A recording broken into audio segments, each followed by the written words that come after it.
How to use Mintel. Mintel is a platform providing access to market research reports that help businesses to understand consumers, predict trends and market changes, and develop new product concepts. Mintel can be accessed by going to the e-resources page and clicking on the link on the M tab. For full functionality of Mintel, you need to log in to your personal account. This is automatic when you log in from home. If you've logged in when in college, you need to click on the person icon at the top of the screen and choose My Portal from the list. Click on the link for UK Federation login under Academic Users. Type Belfast Metropolitan College in the search box and click on Continue. Log in with your student number and computer password.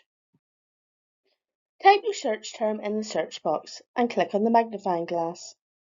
You can filter the results by category, by region, by trend drivers, by demographics, or by content type. You can sort the results by relevance or publication date.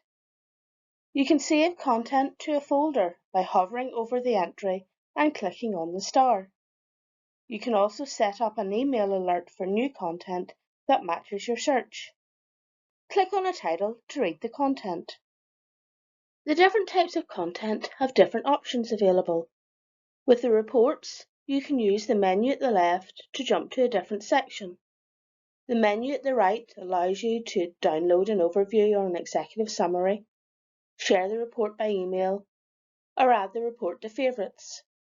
You can copy the link to a particular section to your clipboard, or add the section to a presentation.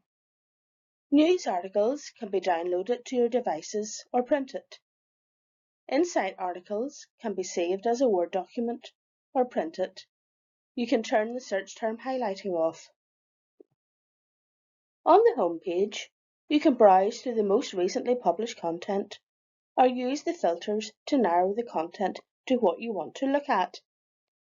You can access any articles and reports you save to your favourites. Any graphics and slides that have been added to my presentations can be downloaded. Help and training can be found by clicking on the person icon at the top of the screen.